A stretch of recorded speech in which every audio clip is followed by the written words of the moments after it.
Hi, I'm TJ, COO of Rentwell. Congratulations on signing a lease and being a resident of Rentwell.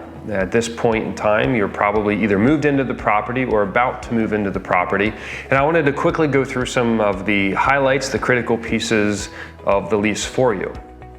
The first is rent payment. Rent is always due on the 1st, and it's considered late after the 5th. Once you do pay rent, something to keep in mind is that if there are any other unpaid bills in your portal, that when you pay rent, that money will go towards the oldest bill first. So if you have, just say, a $100 maintenance bill sitting in there and your rent is $1,000, if you pay $1,000, the first 100 will go towards maintenance, which means that 900 was applied towards rent. And that means you'll receive a late fee if not paid in full by the 5th. So do make sure that when you pay your rent, if you have any outstanding bills, that you also include those funds along with your payment. And all that information can be found on your tenant portal. For the lease terms, we just ask that whether you're on a 12-month, 24-month lease, in either way, at any point in time, if you are ready to terminate your lease, there's a couple things you need to keep in mind. If it's during the regular renewal period, so if you have a 12-month lease, once you hit that 90-day mark prior to your lease expiring, you'll need to let the office know whether you plan to renew or not renew. If for whatever reason you need to terminate the lease, we still need at least a 60-day notice. And of course, with lease termination comes with a lot of other potential penalties, which could mean you still owe rent through the end of the lease term. It could mean forfeiting the security deposit, but please do consult your lease for the specific details around any early termination. Okay, fun topic, insurance. At this point, you've already been an approved resident of Rentwell, so you've probably already provided your proof of insurance. The key thing to remember is continue to renew that insurance policy. Really, at the end of the day, it's for your safety, it's for your belongings. The insurance policy, all the details are in the lease as far as the requirements. We do have a $300,000 limit on the policy that we require. And again, this is to protect your personal property. God forbid something happen. It also protects the landlord's property. God forbid something happened. That's very critical. And we do ask that you renew that every year. And you also should make sure that Rentwell is listed as the certificate holder so that we get a copy of the insurance policy at each renewal. Pets.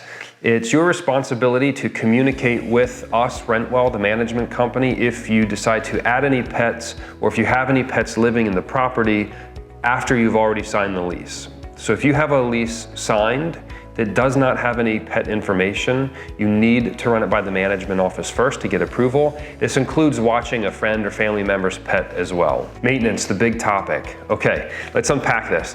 So maintenance, you have the ability through your resident portal to submit any maintenance request that you like. We also have a number which you will be provided, if you haven't already, to a 24/7 maintenance call center. It's bilingual, both Spanish and English. So you can either call the call center or you can log into your portal and submit the work order.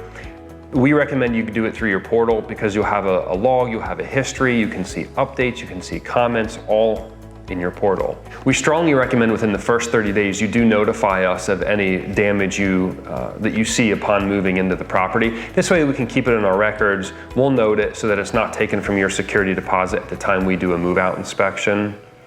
And after the first 30 days that you've been living in the property, we do say that the first $75 of each maintenance request is covered by you.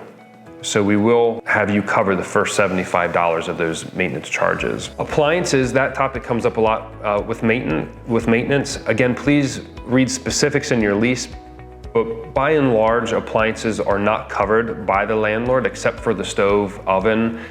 Most appliances, the tenant is responsible, certainly for maintaining, for keeping them in working order, and should something happen, it's the tenant's responsibility. Again, consult your lease for any specifics, but by and large, that's really our standard. When it comes to the safety of your property, please remember this is a drug-free property. No drugs of any kind are allowed in or around the premises. CO smoke detectors, they are also your responsibility. If you're in a multifamily property, you're responsible for the units in the CO smoke detector inside your unit. Any common areas are the landlord's responsibility. If you're in a single family home, you are responsible for all of the CO detectors, the smoke detectors, and really what that means is that if they're chirping that the batteries are dead, go ahead and replace the batteries. If for whatever reason they stop working, please go ahead and replace it with a working unit. At the end of the day, it's your safety that we are concerned about. So please do stay on top of that. If you seem to have constant issues with your CO smoke detector, please let the management office know so that we can coordinate appropriately. Speaking of CO and smoke detectors, for heating, please make sure that your thermostat is set no lower than 60 degrees year-round, even if you do leave for an extended period of time. So if you go on vacation sometime during the winter, make sure that it's set to it no lower than 60 degrees. We also ask that you notify the management office if you are going to be away for a while, just so that if we do end up having a really cold winter, we can keep our eyes on the property to make sure everything's okay for you. And if you live in the particular type of property where there is an air filter for your heating system, that would be your responsibility to maintain that, to continue to change the filter. It just keeps the unit running efficiently. It keeps it working properly. It'll ensure that you have the heat that you need or the air conditioning that you need throughout the season. We appreciate that you took the opportunity to apply with us and that you are now officially a Rentwell resident. We hope that you enjoy the property. Please do contact us. Reach out if you have any questions, concerns, comments. We're here to help. We're here to serve. We hope you enjoy the property.